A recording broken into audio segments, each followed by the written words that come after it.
Қайырлы күн баршаңызға. Бүгін біз өте оңай дайындалатын печеньелер дайындайтын боламыз. Алдымен шекерді саламыз, оның үстіне какаоны салып араластырып аламыз. Какао түйіршіктенбей оңай араласу үшін мен ситадан өткізіп аламын.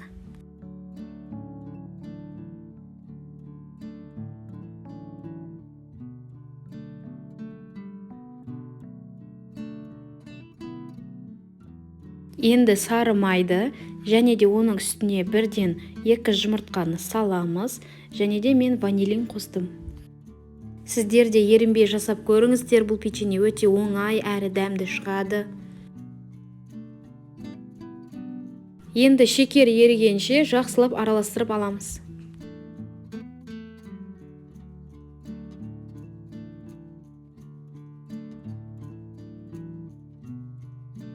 Ұн саламыз, оның үстінен 1 шай қасық разрыхлитель қосамыз.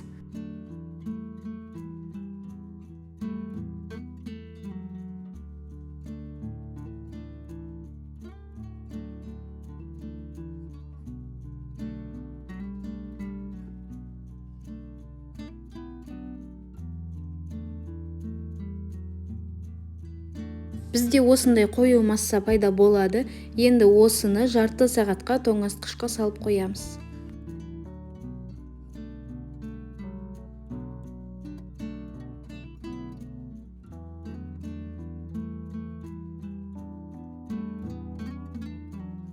Тоңазытқыштан алдым.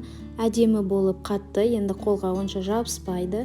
Енді 1 шай қасықпен алып, ұнға айналдырып табаға қоя береміз. Сіздер көп пісіргілеріңіз келсе, бұдан да кішкентай етіп алсаңыздар болады, немесе үлкен етіп, дәл видеодағыдай етіп жасаймыз.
Менде 12 дана шықты. Сіздер бұдан да көп жасасаңыздар болады, немесе аз жасасаңыздар болады.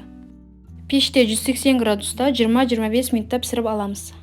Міне біздің печеньелеріміз дайын. Сіздер де жасап көріңіздер, каналыма тіркеліңіздер, лайк басыңыздар, рахмет.